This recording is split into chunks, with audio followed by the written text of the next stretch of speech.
আল্লাহ কোরআনে বলছেন ইযা যুলজিলাতিল আরদু জিলজালাহা ওয়া আখরাজাতিল আরদু আসকালাহা। আল্লাহ বলছেন এমন একদিন আসবে পৃথিবী যখন চরম কম্পনে যখন কেঁপে উঠবে, পৃথিবীর ভিতরে যত বোঝা আছে সব বোঝাগুলাকে পৃথিবী উগলায় উগলায় আল্লাহর সামনে বের করে দিবে। ভালো করে বোঝেন, আল্লাহর সামনে যখন উগলায় পৃথিবী বের করে দিবে তখন এরকম কোনো সুযোগ নাই যে আমি আল্লাহরে বেশি মানছি জন্য আমারে বের করবে আর কম মানছি জন্য জমিন বাদ দিয়ে দিবে। আল্লাহ বলছেন এরকম হবে না, বরং পৃথিবীর সব কিছুকে আল্লাহর সামনে উগলায় বের করে দিবে। আল্লাহ রাব্বুল আমিন বলতেছেন ওইটা দেখে মানুষ ঘাবড়ায় যাবে, আল্লাহর সামনে বলতে শুরু করবে ওয়া ক্বালাল ইনসানু মা লাহা। আয় রব্বুল আলামিন আজকে কি হয়ে গেল আমাদের? আয় রব্বুল আলামিন আমাদের জন্য এই পৃথিবীটা কি হচ্ছে আমরা তো কিছুই বুঝতেছি না। কেমনে কি হয়ে গেল? 5 সেকেন্ড 7 সেকেন্ডের কারণে আমি দেখছি আজকে 13 তলার ফ্ল্যাট থেকে যেই মহিলাকে কোনোদিন কেউ দেখে নাই, ওই মহিলা পর্যন্ত কাপড় পরার সময় পায় নাই, মাথার উপর দিয়ে একটা চাদর ঢাকাই দিয়ে নিচ পর্যন্ত পাগলের মতো নেমে আসছে। আজকে ফেসবুকে অনেকে স্ট্যাটাস দিছে, আমার স্বামী আমাকে বলছিল তোমারে ছেড়ে কোনোদিন যাব না, সন্তানদেরকে কোনোদিন বাদ দিব না, কিন্তু ভূমিকম্পর খবর পাইয়া উনি ওনার বউ ছেড়ে বাচ্চা ছেড়ে লাফ দিয়ে নিচে চলে গেছে। বলতেছে এইটাই যে আমার বর হিসাবে এতদিন আমার কাছে যা বলছে আজকে প্রমাণ হয়ে গেছে। আল্লাহ বলছেন ও দুনিয়ার মানুষ, আমি রব্বুল আমিন তো তোমাকে অনেক আগেই বলে রাখছি ইয়াউমা ইয়াফিরুল মারউ মিন আখিহি ওয়া উম্মিহি ওয়া আবিহি ওয়া সাহিবাতি ওয়া বানি।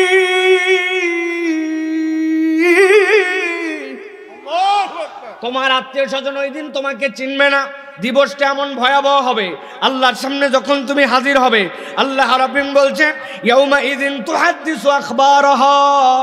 দুনিয়ার বুকে তুমি কি করেছিলে না করেছিলে সব খবর তোমার কাছে ওই দিন হাজির হয়ে যাবে। বাড়ির থেকে বের হওয়ার সময় বলে আসছিলে মা আমি ওয়াজের জন্য যাচ্ছি, মাহফিলের দিকে একবারও ফিরেও তাকায় নাই। 5-7 বন্ধু মিলে চিন্তা করছে আজকে আর ধরার কেউ নাই, আব্বাও নাই বাড়িতে, আম্মাও নাই বাড়িতে। উনি আলের মধ্যে নেমে যাইয়া সুন্দর করে উনি আছে ভাই আছে। আবার ওর একটা খাটাস বন্ধু ছিল, ওই বন্ধু বলছে দোস্ত সব দিনে এক আইটেম টানলে হয় না, আজকে ভিন্ন আইটেম। কি আইটেম? বলছে ভিতরের থেকে তুই খালি মাল ফেলায় রেডি থাক, আমি আসতেছি। উনি কোত্থেকে জানি পুরিয়া নিয়ে আসছি, আসার পরে কুচকুচ করে কাইটে কাইটে ভিতরে ঢুকাইছে, ঢুকায় বলছে বা টাইনে দেখ। এক টানেতে যেমন তেমন, 2 টানেতে রাজা। রানাগাছি অঞ্চলে, রানাগাছা অঞ্চলে উহার নাম। বাবা বাবা সবাই জানে দেখি। আমার আল্লাহ রাব্বুল আমিন বলছেন ইয়াউমা ইযিন তুহাদ্দিসু আখবারাহা। এই দিন হয়তো তোমারে কেউ খবর লাগাইতে পারে নাই, তোমার এই খবরটা হয়তো কেউ জানে না, কিন্তু আল্লাহ বলছেন একদিন আল্লাহর সামনে দাঁড়ানোর পরে সব হিসাব বরাবর হয়ে যাবে। আল্লাহ বলতেছেন বিআন্না রাব্বাকা আওহালাহা ইয়াউমা ইযিন ইয়াসদুরুন নাসু আশতাতাল লিয়ুরাউ আ'মালাহুম। আল্লাহ বলতেছেন ওই দিন যাওয়ার পরে সব মানুষ তার সামনে হাজির হয়ে যাবে। আল্লাহ বলতেছেন যা আমলনামা সবগুলো আল্লাহ সেদিন দেখায় দিবেন। আল্লাহ বলতেছেন বাঁচার কোনো উপায় থাকবে না। ফামাইয়া আমাল মিসকালা যাররাতিন খায়রান ইয়ারা ওয়া মাইয়া আমাল মিসকালা যাররাতিন শাররান ইয়ারা। একটা যাররা বলা হয় একটা সরিষার দানাকে যদি অনেক খণ্ডে বিভক্ত করা হয়, যে ছোট্ট টুকরাটুকু, ফজরের সময় এই শীতের রাত্রে সারা রাত কুয়াশা পড়ছে, সকাল 8টার দিকে চনমনে রোদ উঠে গেছে। আপনার টিনের বাড়ি যদি হয়, বাড়ির হয়তো টিনের উপরের পালে 2-1টা ফুটা আছে দেখবেন, ওই ফুটা দিয়ে সূর্যটা ঢুকছে, ঢুকার পরে যখন নিচের দিকে আসছে পুরা ঘর অন্ধকার। ওই সূর্যের আলো ঢোকার পরে পুরাটাতে দেখা যায় মিনমিন মিনমিন করে ধুলা উঠতেছে, কোটি কোটি কোটি কোটি ধুলি কণা উড়ে, দেখছেন কিনা? বাহ্যিক চোখে দেখা যায় না, কিন্তু ওই সময় দেখা যায় ওই রকম একটা ছোট্ট ধূলিকণা, ওইটাকে জাররা বলা হয়। আল্লাহ বলছেন ফামান ইয়ামাল মিসকালা যাররাতিন খায়রান ইয়ারা ওয়া মান ইয়ামাল মিসকালা যাররাতিন শাররান ইয়ারা। ও বান্দা, তুই জাররা পরিমাণ ভালো করলে সেটাও আল্লাহর কাছে যাবে, জাররা পরিমাণ খারাপ করলে সেটার হিসাবও আল্লাহর কাছে যাবে, ঠিক কি না? তাহলে আপনার সামনে এত বড় অপরচুনিটিস, আপনার সামনে এত বড় আয়োজন, আপনার জন্য এত বড় আল্লাহর পক্ষ থেকে পয়গাম দেওয়া হলো, আপনি যদি এইটাকে অবহেলা করেন, এইটাকে দাম না দেন, আর মনে করেন আমার একখান মোবাইল আছে আর বোধহয় কারো মোবাইল নাই, উনার বোধহয় 4G আছে আর ব্যাপক পরিমাণ ইন্টারনেট আছে, আর বোধহয় এখানে স্মার্টফোনওয়ালা কেউ নাই, এদের যারা বসে আছে এদের কোনো কাম নাই, কাজ নাই, আবার এরা কিছু জানেও না, এই জন্য এরা জানার জন্য বসছে। আর আমি এত জানছি, আমার আর আসার দরকার নাই। ওই জাননেওয়ালার কাছে অনেকগুলো আছে, দেখবেন 18-19 বছর যায়, ধরতে নাই, সব তো জানিস বলছিস, বলতো গোসলের ফরজ কয়টা, যদি ঠাইসে ধরেন ঠিক মতো, হয়তো কোন দিন শুনছিল ফস করে বলছে জানা আছে 3টা, বাবা 3 মিলছে, মনে করছেন সব মিলছে না। এরপরে বলছেন গোসল তো বিয়ে না করলেও অ্যাডাল্ট হওয়ার পরে ফরজ হতে পারে, এখন বলতো এই 3টা ফরজ কি, বলছে বেশি ভাব নিস না, বদনা, লুঙ্গি, গামছা। আপনারা হয়তো মজা পাইলেন, হয়তো বা আপনার কাছে এটা যেটা বললাম আপনি হয়তো চেনেন না, লুঙ্গি, বদনা, গামছা হয়তো বলবে না, কিন্তু গোসল ফরজ হলে কেমনে গোসল পড়তে হয় দুনিয়া ফাটায় ফেলছে। এইরকম গোসলের ফরজ জানে না, সুন্নত জানে না, নামাজের ওয়াজিব কয়টা ভিতরে বাইরে জানে না, দেশ বিদেশে ডিগ্রি নিয়ে বাম্পার করে ফেলছে, দুয়াই কুনুত গুলি মারলে বুকের মধ্যে পাড়া দিলে পর্যন্ত দুয়াই কুনুতের অর্থ বলতে পারে না, এরকম লোক রানাগাছায় নাই। বুঝে বলেন কথা। কিন্তু এই জন্য আমি বলবো প্রিয় ভাইয়েরা, কোরআনের হালাকা যেখানে যুবকরা মিলে, তরুণরা মিলে আয়োজন করে, এইটাকে মূল্যায়ন করে কোরআন শোনার জন্য আমাদের আসার দরকার আছে না নাই? আছে না নাই? আল্লাহ রাব্বুল আমিন এই জন্য বলছেন, বান্দা কোরআন শোনার জন্য আয়, এইটা তোর জন্য অনেক বেশি উপকারী। আমার কথা হলে ভিন্ন কথা। আল্লাহ বলছেন ফাযাক্কির ফাইন্নায যিকরা তানফাউল মুমিনিন। ও নবী, আপনি জানায় রাখেন, নিশ্চয় আপনি ওই জানা কথাটাই আবার স্মরণ করান, আপনি কোরআনের বার্তাটা আবার তাদের কাছে পৌঁছান। আমি আল্লাহ গ্যারেন্টার হলাম, ফাইন্নায যিকরা তানফাউল মুমিনিন, নিশ্চয় এই কোরআন ঈমানদারদের জন্য উপকার দিবে। বলছেন কে? সবাই একসাথে বললেন না, বলছেন কে? উপকার করার ক্ষমতা চূড়ান্তটা কার হাতে? যেই আল্লাহ উপকার করার ক্ষমতা রাখেন, ওই আল্লাহ বলছেন উপকার চাও তাহলে কোরআনুল কারীমের কাছে যাও, আল্লাহ রাব্বুল আলামিন এর দ্বারা তোমার তকদির ঘুরাই দিবেন। সুবহানাল্লাহ। তাহলে প্রিয় ভাইয়েরা, এবার বলেন যে এই কোরআন শোনার জন্য আমাদের আসার দরকার আছে না নাই? আমি আজকে আমার জুমায় বলেছি যে প্রিয় ভাইয়েরা, আল্লাহ রাব্বুল আমিন আপনার আমার জন্য যে সুযোগ দিলেন, এই সুযোগটাকে কাজে নেন, আমলে নেন, এটাকে আল্লাহ রাব্বুল আলামিন জন্য ডেডিকেটেড করেন, একটা কর্মসূচি গ্রহণ করেন যে আল্লাহ রাব্বুল আলামিন, আজকে যদি আমার সকাল 10:34 এই ভূমিকম্পের মাধ্যমে যদি আমি শেষ হয়ে যেতাম, আমি যদি মাটির নিচে চলে যেতাম, আমার বিল্ডিংটা ভেঙে পড়ে যেত, জিজ্ঞাসা করতে হবে আল্লাহর সামনে কি আমল নিয়ে হাজির হতাম? ফজরের জামাতে ছিলাম না ছিলাম না, লোকের কাছে পাওনা মিটাইছি না মিটাই নাই, আল্লাহ রাব্বুল আলামিনের জন্য আমার ডেডিকেশন কতটুকু, আমি কবরে চলে গেছি, নবীর সাথে আমার সিরাত সুরাতে মিল আছে কিনা, আমার নবীর এই সুন্দর দাড়ি মুখমণ্ডল ভর্তি, আর আমি চিন্তা করছি বয়স এখনো হয় নাই, 50 পার হোক 25 পার হোক, ছেলেকে বিয়ে দেই তারপরে রাখবনি। আপনি চলে গেছেন কবরে 10:34, নবীর সাথে চেহারা মিলে নাই আপনার, ঠিক কিনা? নবী জীবনে চিটিংবাজি করেন নাই, পাবলিককে ধোকা দেন নাই, জীবনে কোনোদিন মাদকাসক্ত এটাকে হারাম করছেন নবীর মাধ্যমে। আপনি মাদকাসক্ত, আপনি বিড়ি আসক্ত, আপনি নেশা আসক্ত, আপনি বেপরদা, আপনি জামে বেনামাজি, আপনি আল্লাহ রাব্বুল আলামিনের সাথে গাদ্দারি করে কবরে চলে গেছেন। কখন ডাক চলে আসবে কেউ বলতে পারি না। প্রস্তুতি এই জন্য সব সময় রাখা লাগে। কি নিয়ে গেলাম ভাইবেন, কি নিয়ে হাজির হলাম আল্লাহ রাব্বুল আলামিনের কাছে? যে আল্লাহ বলতেছেন তুমি মনে করছো এটা মনে পুরাতন আমলের ঘটনা না, যে রব্বুল আলামিনের ব্যাপার তোমার ধারণা যে আল্লাহ নমরুদরে ডাবাই দিছে, তোমারে ডাবাতে পারে না।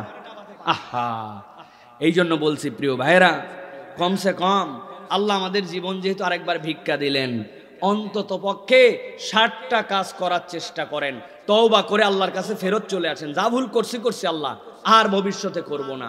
2 নম্বরে পরিবার পরিজনকে আল্লাহমুখী করেন, ওদেরকে আদর করে ডেকে বসান, বলেন যে বাবা রে মূল্যেই শেষ। ওই যে ডায়লগ দেয় বড় করে, যদি ঘুমায় যায় ঘুমানোর পরে জেগে জাগলে আগামীকাল, আর যদি আপনি না জাগেন তো পরকাল। চোখ খুললে আগামীকাল, চোখ বন্ধ হয়ে গেলে পরকাল। বাবারে এ আলগা ভাব নিয়ে লাভ নাই। আব্বা নামাজি হ, আল্লাহর দিকে আয়, দিন পালন কর। ডাক্তার সাহেব এমনি এমনি বলে নাই, উনার সাথে আমার মায়ের 100% মিল আছে। দুনিয়া একদিক হয়ে যেতে পারে, কোনো বাপের বেটার সাধ্য ছিল না আমরা 5 ভাই সন্ধ্যার পরে বাড়িতে আসবি না আর ওই বাড়িতে তুই খাবি, এইটা সম্ভব নয়। লাগাম টেনে ধরেন সন্তানদের, তাদেরকে ফোর্স করেন। 3 নম্বরে প্রিয় ভাইরা, সদা ইস্তেগফারের হালতে চলে যান। আল্লাহর কাছে একটা ইস্তেগফারের মুডে থাকেন আপনি, আল্লাহ ভুল তো আমারই হয়, কিন্তু তোমার কাছে আমি ইস্তেগফার করি আল্লাহ। ইস্তেগফার মানে এরকম না, ইস্তেগফার মানে ঠোঁটের সরি না, হৃদয় থেকে সরি হন। 4 নম্বরে আল্লাহর জন্য কিছু দান সাদাকা করেন। আল্লাহ তুমি আমার কত আত্মীয় স্বজন ঢাকা অমুক তমুক এখানে সেখানে, তুমি চাইলে ওই আফগানিস্তানের মতো জায়গাতে, ওই তুরস্কের মতো জায়গাতে আমাদের থেকে আর কয়েক মাত্রা কম বেশি ভূমিকম্প হয়ে গ্রাম এমন ভাবে মাটির নিচে চলে গেছে, কবর দেওয়ার জন্য লোক খুঁজে পাওয়া যায় নাই, 2-2.5 হাজার মানুষ হারায় গেছে। আমাদের দেশে যত মানুষ, আল্লাহ ঢাকার মধ্যে কয় কি আমরা চেষ্টা করব। তোমার হাসপাতালগুলাই সবচেয়ে পুরাতন, ভাঙবে তো সবার আগে ওইগুলা, রাস্তা তো বন্ধ, তুমি আন্দাজি অ্যাম্বুলেন্স আর আন্দাজি রেস্কিউ টিম বানাই কি করবে? ও তো পৌঁছাতেই পারবে না। যেগুলা ঘরে ছিল তাও একটা বিপদ মুক্ত থাকার চান্স ছিল, রাস্তায় যেগুলো নেমে আসছে চাপা পড়লে সব সহ নিচে মিশে যাবে। আল্লাহ রাব্বুল আলামিনের কাছে এই জন্য ফেরত এসে বলতে, আল্লাহ তোমার জন্য কিছু সাদাকা করতেছি, তুমি বালা মুসিবত আমার দূর করে দাও। টাকা খালি পকেটের মধ্যে গুজায়া ব্যাংকের অ্যাকাউন্টে ঢুকায়া আর মালিক বানায়া উত্তর প্রজন্মের জন্য রেখে এই চিন্তা করেন না, একটু দান সাদাকা করেন। 5 নম্বরে আল্লাহ শুকুর আদায় করেন, রব আমাকে তুমি হেফাজত করেছো। আল্লাহর কৃতজ্ঞতার অনেক লেয়ার আছে। কার সাথে মন ধরাধরি ছিল, আল্লাহ যা ওরে মাফ করে দিয়েছি। কার জন্য একটু ঋণ ছিল, ঋণটা একটুখানি মৌকুব করার ব্যবস্থা করে দিয়েছি। কার বাচ্চাটার একটু চাকরি লাগতো, আমি একটু বলে দিলে হয়ে যায়, করে দিয়েছি। আল্লাহ তোমার কৃতজ্ঞতায়, আর সব সময় আলহামদুলিল্লাহ এটা হৃদয় থেকে বলার জন্য চেষ্টা করেন, পারবেন ইনশাআল্লাহ। এরপরে বলেছি সুযোগ থাকলে আগামীকালকে একটা নফল সিয়াম রাখেন। আল্লাহ তোমার জন্য ছোট দিনের বেলা, আল্লাহ আর জানতাম না আর কোনোদিন রোজা রাখার সুযোগ পাবো কিনা, তুমি আমারে ফেরত দিলে রব্বুল আলামিন। আপনার শখ হয় অনেকগুলা, আপনার যে কোনো ভূমিকম্পের পরে আপনার শখ সবচেয়ে টেনশনের বিষয়। ওই প্লেট যখন লাগছে এরপরে আরো নড়াচড়ার সম্ভাবনা আছে, এটাই পৃথিবীতে রেকর্ডেড, যত ভূমিকম্পের জরিপ আছে তাদের। আল্লাহ আমি তোমার জন্য একটা সিয়াম পালন করতেছি রব্বুল আলামিন। আসিয়াম জুন্নাহ, সিয়ামকে আল্লাহ নবী বলছেন ঢাল স্বরূপ। আল্লাহ তুমি আমাদের জন্য এটাকে ঢাল বানায় দাও।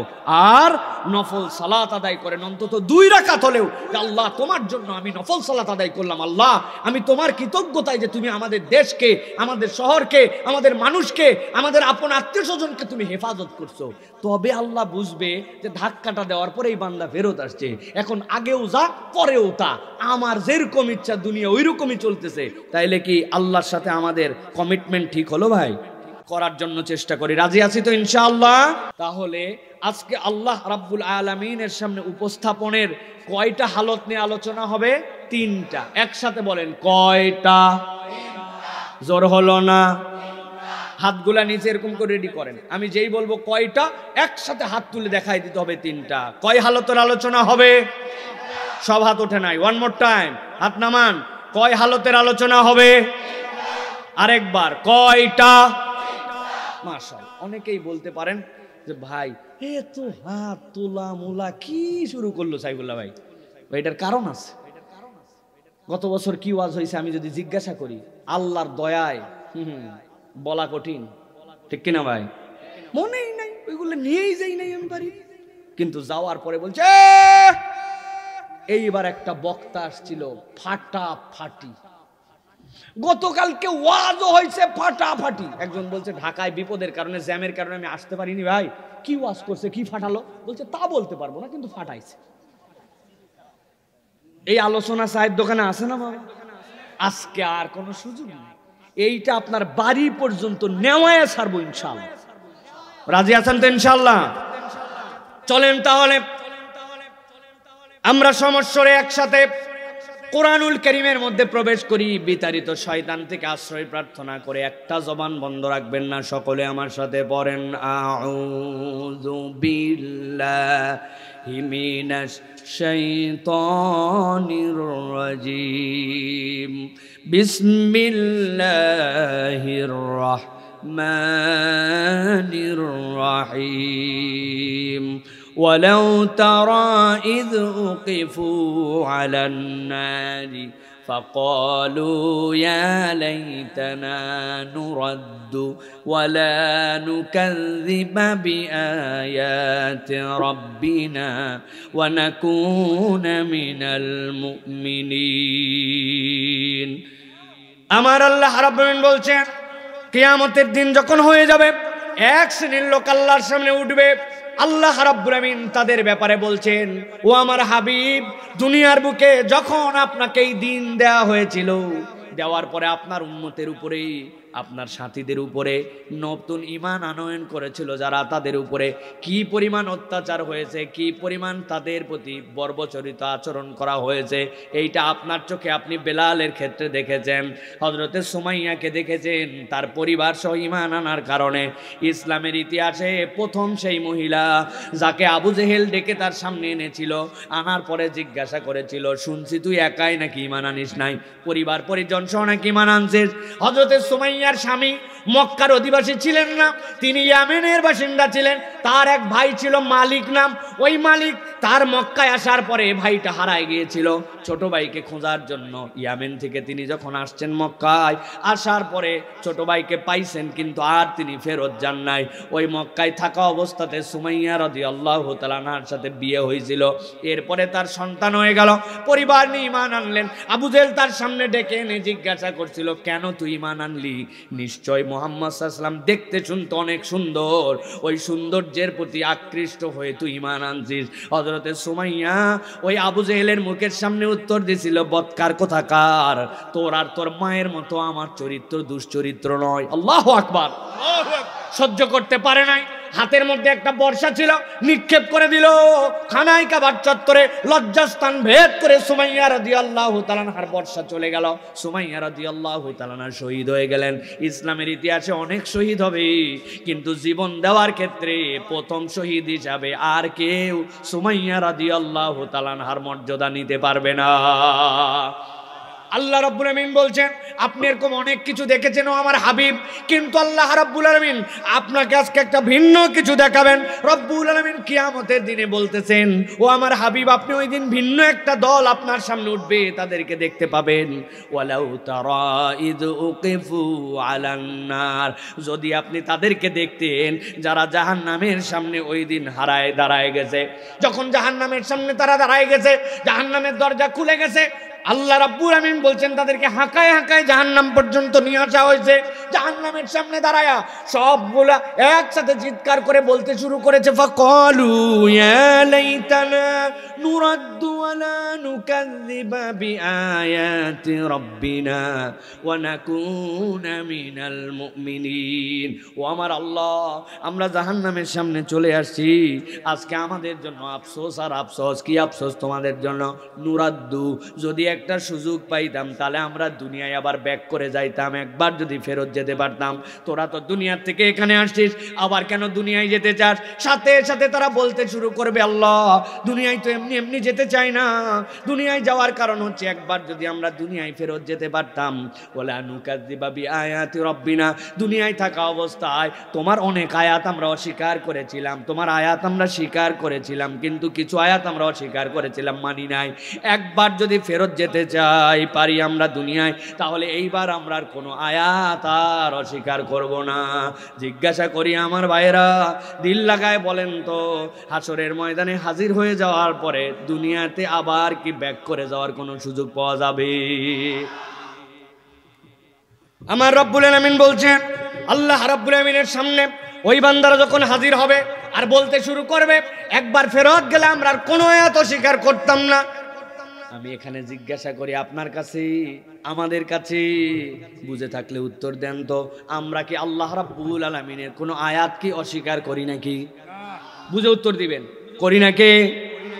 বলছি তো অনেক জোরে করি না, কিন্তু আমি যদি একটু হিসাব মিলাই দেখেন তো, আল্লাহ রাব্বুল আলামিন আপনাকে বললেন, ইযা নুদিয়া লিস-সালাতি মিন ইয়াউমিল জুমআ ফাসাউ ইলা যিকরিল্লাহ, যখন তোমার জন্য জুমার নামাজের আহ্বান হয়ে যায়, তুমি জুমার দিকে আসো।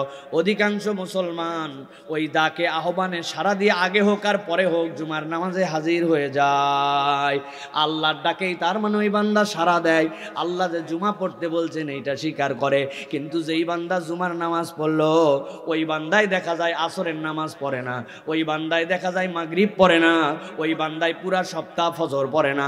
তাহলে আপনি আল্লাহর নির্দেশে জুমা পড়লেন, আর কার নির্দেশ অমান্য করে আপনি আসর জোহর মাগরিব ফজর বাদ দিলেন?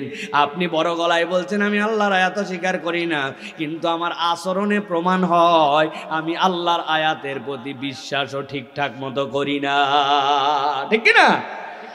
আল্লাহ এই জন্য বলছেন ওই দিন রব্বুল আলামিনের সামনে তুমি হাজির হবা, আর আল্লাহ বলতেন ওয়ালা নুকাযযিবা বিআয়াতি রাব্বিনা, আল্লাহর কাছে বলতে শুরু করছে রব্বুল আলামিন আমি তোমার কোনো আয়াত স্বীকার করি না। কিন্তু এরকম লোক আপনি অজস্র খুঁজে পাবেন, যেই মানুষের কাছে আপনি যাওয়ার পরে বলবেন নামাজের ইসলাম মানতে রাজি, রোজার ইসলাম মানতে রাজি, হজের ইসলাম জীবনে একবার করা উচিত, সব এইগুলা ইসলাম তার পছন্দ। কিন্তু যদি বলেন এই বাংলাদেশের ব্যাংকের টাকা যারা হাওয়া করে দিল, রাস্তাগুলা মেরে খেয়ে, যেই রাস্তা 20 বছর চলার কথা 1 বছর চলে না, যেই মানুষগুলা দুর্নীতি করে এই দেশকে ফাঁপড় বানায় দিল, ওইগুলার জন্যই আমরা যদি তাদেরকে ধরে আনতে পারি, তার বিচারটা চুরির বিচার কোরআনের আইন দিয়ে হোক, অর্থনীতিটা কোরআনের আইন দিয়ে চলুক। কোনো মেয়ে যদি বেইজ্জতি হয় তোমাদের প্রচলিত আইন নয়, আল্লাহ রাব্বুল আলামিনের যে বিধান আছে সেই বিধান দিয়ে বিচার হোক। যেই লোক নামাজ রোজা হজ মানে, এই কথা শুনলে বলে বক্তা তো দল করে। কথা বললেন না যে বক্তা দল করে না? আমার আল্লাহ রাব্বুল আলামিন বলছেন তার মানে তুমি কি বুঝাও? তুমি আল্লাহ রাব্বুল আলামিনের ওই পর্যন্ত আয়াত মানো যেইটা তোমার মনে টানে, আর যেই পর্যন্ত তোমার মন টানে না সেইটা তুমি মানো না। আল্লাহ কোরআনে এই জন্য বলেছেন আফাতুমিনুনা বিবাদিল কিতাবি ওয়া তাকফুরুনা বিবাদ, ও দুনিয়ার মানুষ তুমি কি আল্লাহর বিধানের কতকগুলা মানো আর কতকগুলা মানো না? এরকম হবে না। আল্লাহ বলছেন ওই মানুষগুলা আল্লাহর সামনে উঠবে আর আফসোস করবে, আয় রব্বুল আমিন আমরা যদি একবার দুনিয়ায় ফেরত যেতাম তাহলে আমরা আল্লাহর কাছে ওয়াদা করতেছি আর কোনো আয়াত অস্বীকার করতাম না, ওয়া নাকুনা মিনাল মুমিনিন, আর একবার যদি যেতে পারতাম আমরা পাক্কা পাক্কা ইমানদার হতাম। তাহলে ওই বান্দারা আল্লাহ রাব্বুল আমিন বলছেন দুনিয়ায় আর ফেরত আসতে পারবে না। আল্লাহ বলছেন তাদের এই আফসোসের তাহলে কি বা মূল্যায়ন থাকতে পারে? আল্লাহ বলছেন এই জন্য ওই ব্যক্তিরা চিৎকার করে বলতে শুরু করবে রব্বানা বসরনা ওয়া সামি'না ফারজি'না না'মাল সালিহান ইন্না মুকিনুন। আয় রব্বুল আমিন আজকে তোমার আযাব দেখে ফেলছি, আজকে জাহান্নাম দেখে ফেলছি। হুজুররা এতদিন যা বলছিল আমাদের গায়ের মধ্যে একটুকু বাদে নাই, আজকে সব প্রমাণ পেয়ে গেছি। আল্লাহ আমাদেরকে দুনিয়ায় ফেরত পাঠায় দাও। কেন দুনিয়ায় যাবি? নামাল সালিহান, এবার যদি দুনিয়ায় যাই আমরা এত ভালো কাজ করব আর তোমার বিধানের প্রতি পাক্কা ঈমান এনে ফেলবো।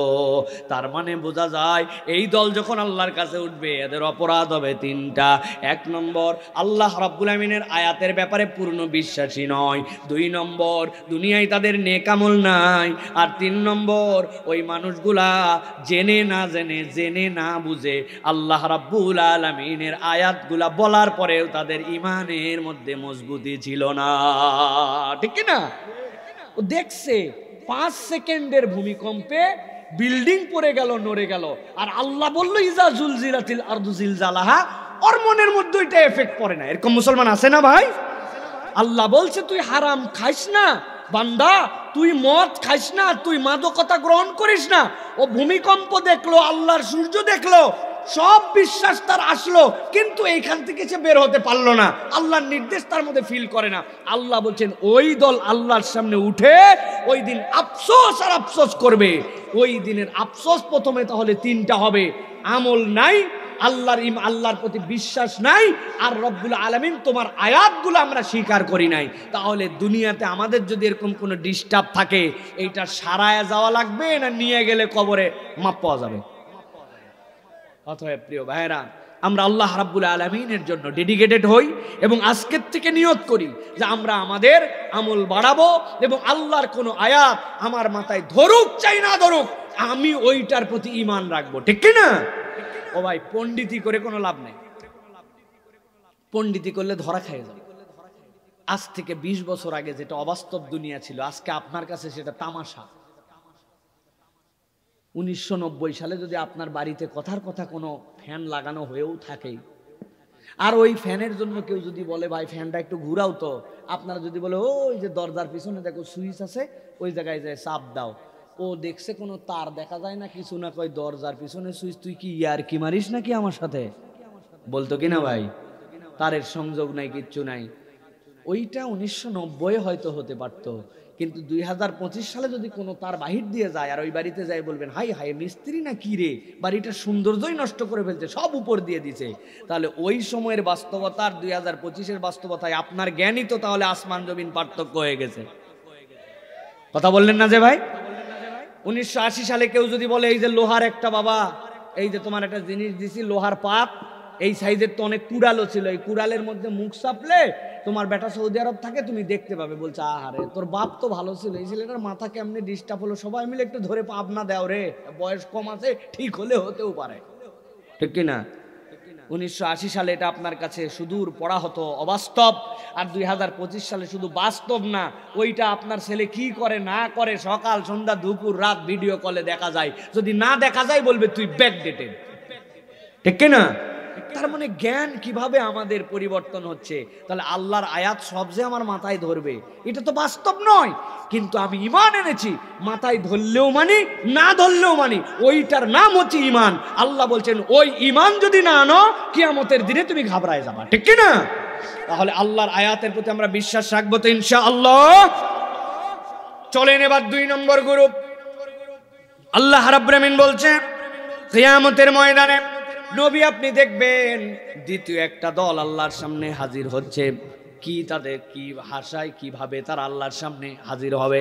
আল্লাহ বলছেন তারা আল্লাহর কাছে বলতে শুরু করবে, ইন্না আনজারনাকুম আযাবান করিবা ইয়াউমা ইয়ানজুরুল মারউ মা কদ্দামাত ইয়াদাহু ওয়া ইয়াকুলুল কাফিরু ইয়া লাইতানি কুনতু তুরাবা।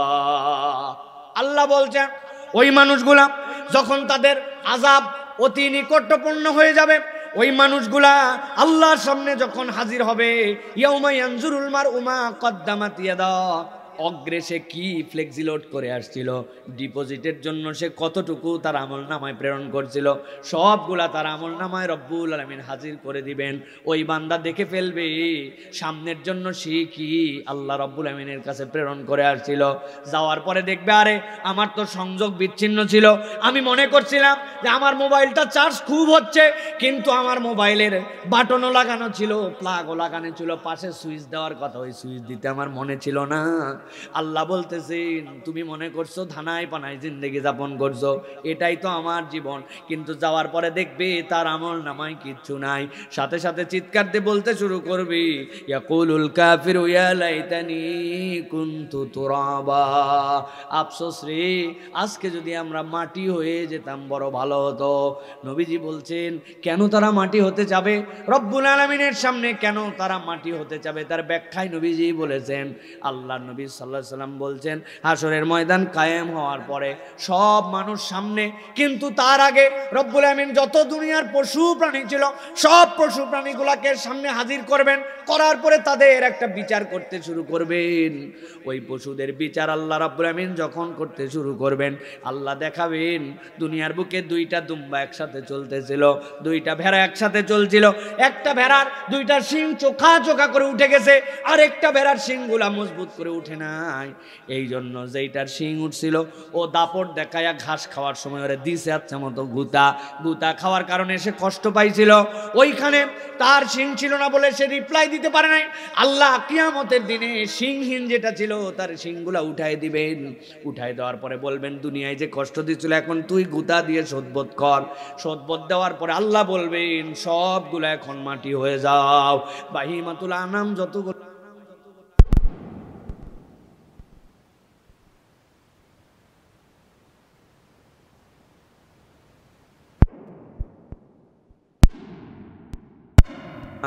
আল্লাহ বলতেছেন সাথে সাথে সে আল্লাহর কাছে বলবে আয় আল্লাহ যদি আজকে আমি মাটি হয়ে যেতাম। আল্লাহ বলতেছেন আজকে মাটি হওয়ার কোনো সুযোগ নাই। এই কথা শোনার সাথে সাথে রব্বুল আমিন তার প্রতি ক্ষিপ্ত হয়ে যাবেন। আল্লাহ কোরআনে বলছেন আল্লাহ রব্বুল আমিন ওই বান্দাকে বলবেন ইয়াকুলু ইয়া লাইতানি কদ্দামতু লিহায়াতি ফায়াউমা ইযিল লা ইউআযযিবু ইউসিকু ওয়াসাকাহু আহাদ। তাকে এমন বাধা হবে, এমন শাস্তি দেওয়া হবে আল্লাহর থেকে বেশি তাকে কেউ শাস্তি দিতে পারবে না। দুনিয়ায় তোর জীবন ছোট হোক আর বড় হোক তোর জন্য দেওয়া হয়েছিল। তুই যদি নাবালেগ হয়ে মারা যাস তোর তো হিসাবই আল্লাহ করবে না। কিন্তু তোর জ্ঞান বুদ্ধি দেওয়ার পরেও তুই তোর আল্লাহরে চিনলি না, তুই তোর রসুলকে চিনলি না, তোর পরকালের জন্য কোনো সালান প্রেরণ করলি না। আজকের দিনে এসে বলবে মাটি হয়ে যাও। আল্লাহ বলতেছেন ওই দিন তাদেরকে মাটি বানানো হবে না, বরং তাদেরকে এমন শাস্তি দেওয়া হবে, এমনভাবে আযাব দেওয়া হবে, এই আযাব আর এই বান্ধন আল্লাহ ছাড়া কেউ দিতে পারে না। আল্লাহু আকবার। আল্লাহ কোরআনে বলছেন এই হালতটা শুরু হবে কিভাবে, ভয়ঙ্কর ব্যাপার। আল্লাহ কোরআনুল কারীমের মধ্যে বলছেন ওয়াম্মা মান উতিয়া কিতাবাহু বিশিমালিহি ফায়াকুলু ইয়া লাইতানি লাম উতা কিতাবিয়া ওয়া লাম আদরি মা হিসাবিয়া ইয়া লাইতাহা কানাতিল কাদিয়া। আল্লাহ বলছেন একদলকে ডাক দে বলা হবে তোমার আমলনামা নাও, বাম হাত দাও। আপনি মনে করছেন বাম হাত দেওয়া মানে হাত দিল আর তার আমলনামা দিয়ে দেওয়া হলো। আল্লাহ বলছেন এরকম হবে না। একদল ফেরেশতা তার কাছে যাবে, বাম হাতটা পেছন দিকে টান দিবে, টান দেওয়ার পরে মটকায়া বুকের পেছন দিক থেকে ফুটা করে বক্ষ ভেদ করে সামনে তার হাত বের করে দেওয়া হবে। যেই না হাত বের হবে, এই হাত বের হয়ে আমলনামা নেওয়াটাই এমন শাস্তি হবে। আল্লাহর কাছে বলতে শুরু করবে লাম আদরি মা হিসাবিয়া ইয়া লাইতাহা কানাতিল কাদিয়া। আমার যদি হিসাব না হতো, আমার যদি মৃত্যু দিয়েই সব শেষ হয়ে যেত। এই বাম হাতে আমলনামায় তো আমার জন্য ভয়ঙ্কর অভিজ্ঞতা। আল্লাহ বলতেছেন মৃত্যুকে জবাই করে দেওয়া হয়েছে, তোমার কোনো সেখানে শোনা হবে না। আল্লাহ বলছেন এই পিছন দিক থেকে আমলনামা আসা, এইটাই হচ্ছে বাম হাতে আমলনামা আসা। ওয়া আম্মা মান উতিয়া কিতাবাহু ওয়ারা যহরিহি ফাসাউফা ইয়াদউ সুবুরা। আল্লাহ বলতেছেন ওই দিন তারে আহ্বান, তার এই সকল কথাবার্তা প্রলাপ কোনোটাই কাজে আসবে না। এই জন্য আল্লাহ বলছেন বাম হাতে আমলনামা যেন তোমার না যায়। আল্লাহর কাছে যাওয়ার পরে যেন আমল নাই জন্য তোমার আফসোস করতে না হয়। এই জন্য দুনিয়ার থেকে বান্দা একটু আমল বাড়ায় আসো, ঠিক কি না?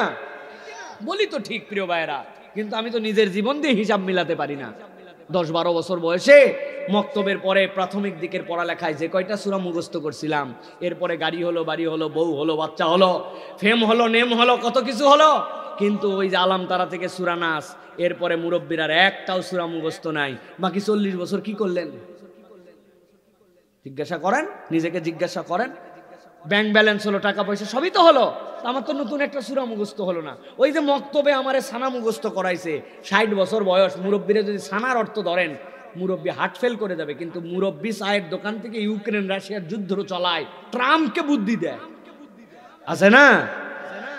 কিন্তু সানার অর্থ বলতে পারবে না, দোয়াই কুনুত বলতে পারবে না।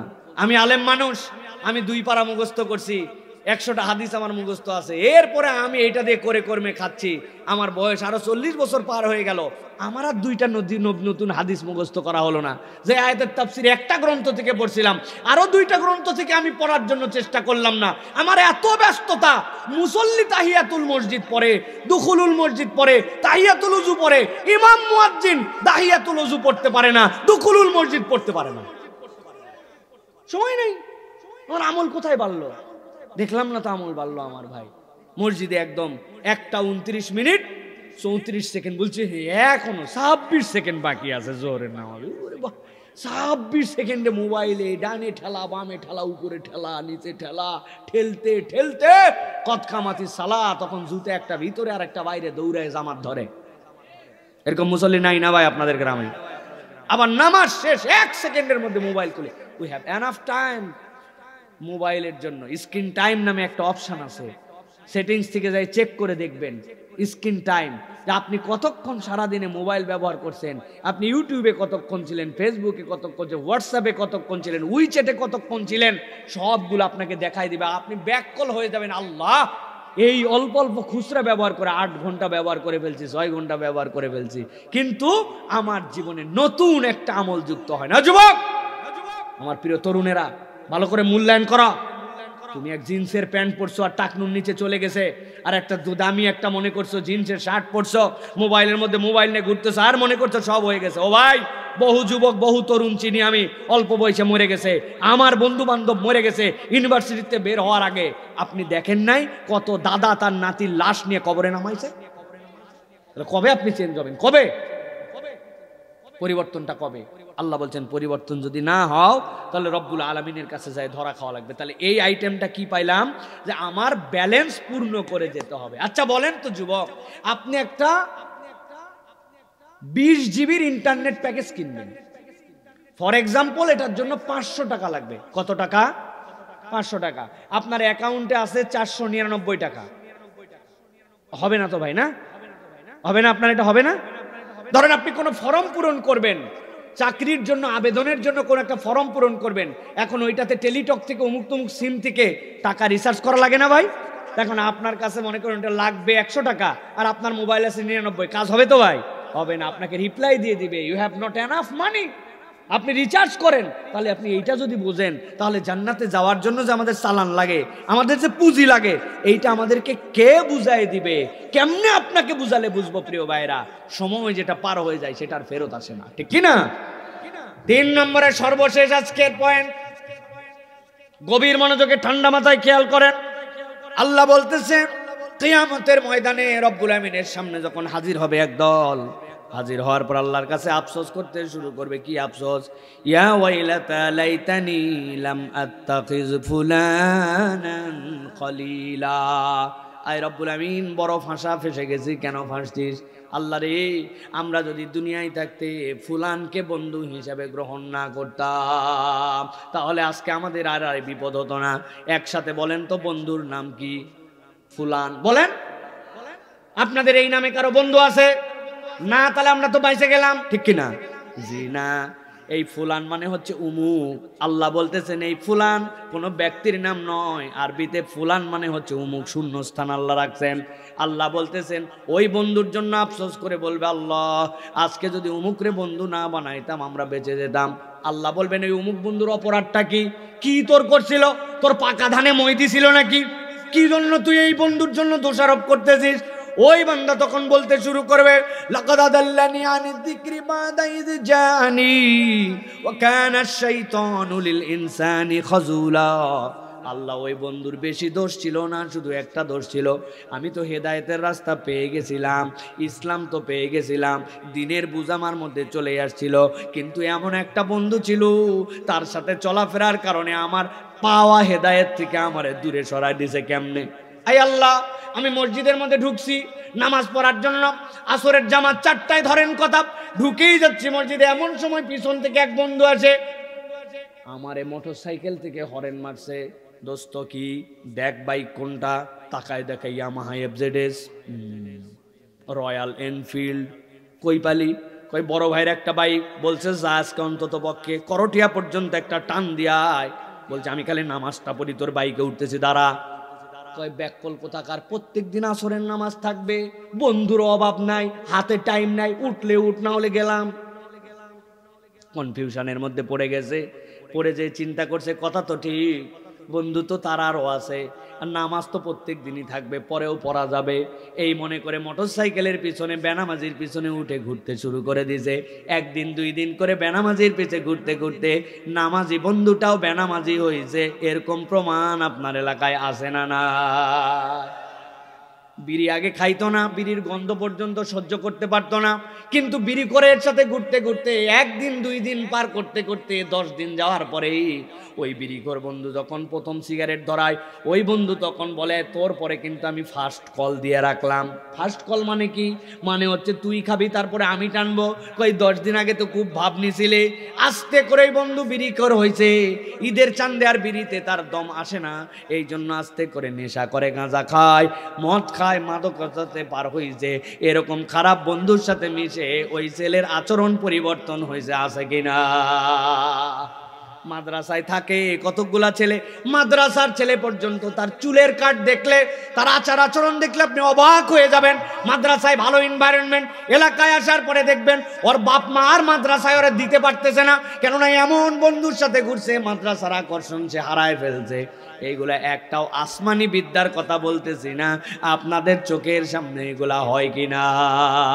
লাকাদ আদাল্লানি আনি যিকির বাদা ইজ জাআনি ওয়া কানা শাইতানু লিল ইনসানি খাযুলা। আমি তো হেদায়েত পাইয়েই গেছিলাম, কিন্তু আল্লাহ এমন বন্ধুর খপ্পরে পড়ছিলাম আমার দুনিয়া আখেরাত বরবাদ করে দিয়েছে। ঠিক না? অনেক মুরব্বী মনে করতেছে বাবা এগুলা তো সব তো যুবকদের কথা হচ্ছে, মুরব্বীরা বোধহয় বাইসে গেলাম, তাই না ভাই?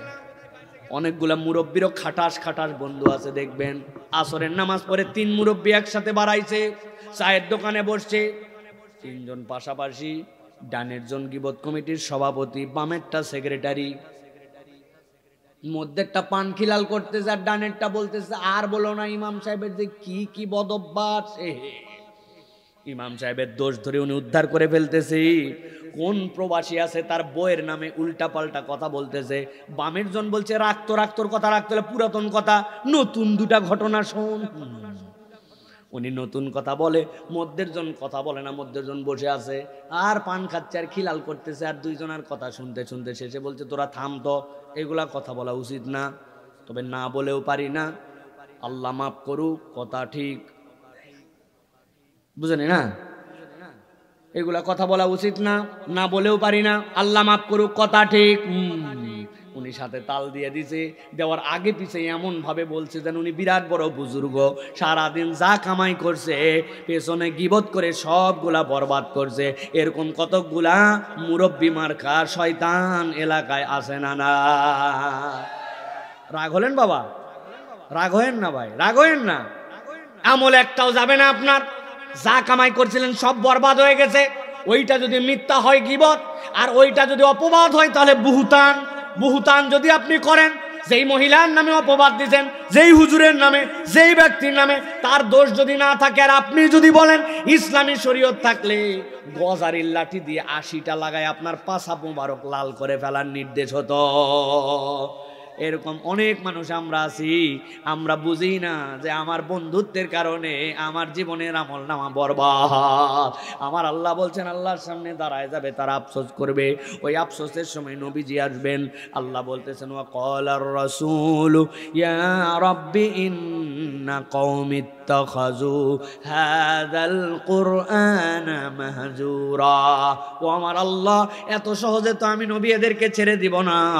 এদের সামনে যে কোরআন আসে না এরকম নয়, এদের সামনে যে গীবতের ভয়াবহতা জানানো হয় না এরকম নয়, এরা মুখ দিয়ে গালিগালাজ করে, গালি যে ক্ষতিকারক এটা যে জানে না এরকম নয়, মিথ্যা যে হারাম এটা জানে না এরকম নয়, কিন্তু কোরআনের আলোচনা যতই করা হোক ওরা এইটাকে খেলতামাশা মনে করেছিল।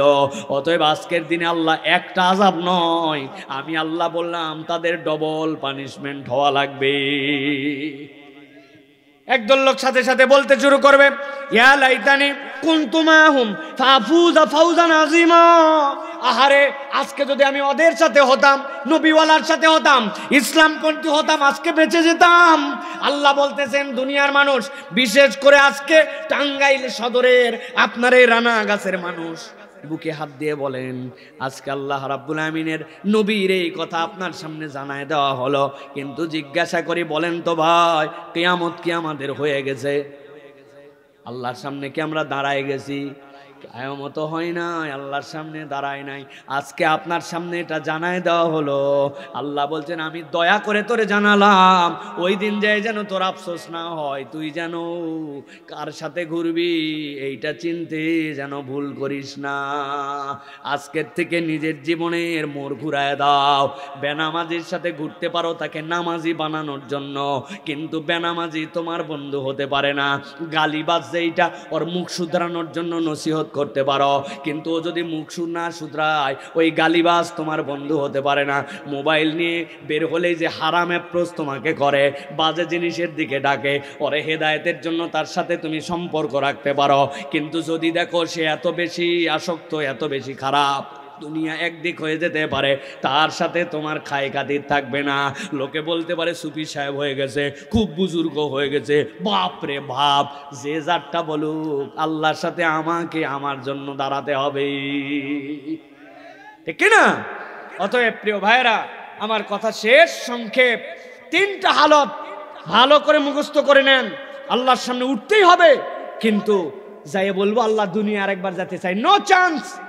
আল্লাহর আয়াত না বুঝে অস্বীকার করে ফেলছি, আপনি পরিবর্তন হয়ে যান। আল্লাহ রাব্বুল আলামিনের জন্য নিজের লক্ষ্য উদ্দেশ্য চেঞ্জ করে ফেলেন। বহু মহিলা ওয়াজ শুনতে আসছে, 60 বছর বয়স, ইনার পর্দা পুশিদার শেষ নাই, কিন্তু 18-19 বছরে ওনার নাতি আছে, 25 বছরের কন্যা আছে, উনি 3 পিস পরে ঘোরে, তবে 2 পিস গায়ে থাকলেও 1 পিস দড়ির মতো গলা দিয়ে পিছন দিকে ঝোলে। জিজ্ঞাসা করছেন আপনার এত বোরখা, কিন্তু আপনার বাড়ির এই হালত? বলছে আমি বিয়ের পরে ধরছি, আল্লাহ দিলে আমার বেটিও বিয়ের পরে ধরবে।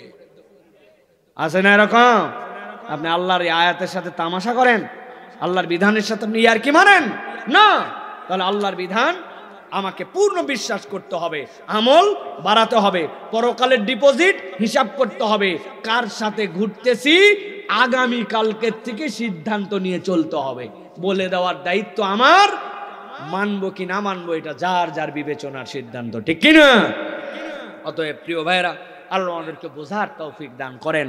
আমি 2টা পর্বে আমি আপনাদের কাছে কথা বলেছি। একটা পর্বে কি বলেছি? যে এই পর্বে বলেছি কোরআন শোনা, কোরআনের হালাকায় আসা, কোরআনের সাথে সম্পৃক্ত হওয়া, এইগুলো আমাদেরকে অলওয়েজ বেনিফিট দিবে। আর আমরা যদি এইগুলাকে পাত্তা না দেই, আমরা যদি এইগুলাকে না মানি, তাহলে কিয়ামতের দিনও আমাদের জন্য ভয়াবহতা, আবার আমাদের জন্য ওই দুনিয়া, যেই দুনিয়ায় আমি চলতেছি সেখানের জন্য আমাদের জিল্লতির দুনিয়া। অতএব আমরা দুনিয়া আখেরাত কল্যাণকর জীবনযাপন করতে চাই। রাজি আছি ইনশাআল্লাহ? রাজি আছি ইনশাআল্লাহ? আল্লাহ রাব্বুল আলামিনের কাছে তো আমরা দোয়া করব, আল্লাহ যা শুনলাম এগুলো আমাদেরকে আমল করার তৌফিক দান করো।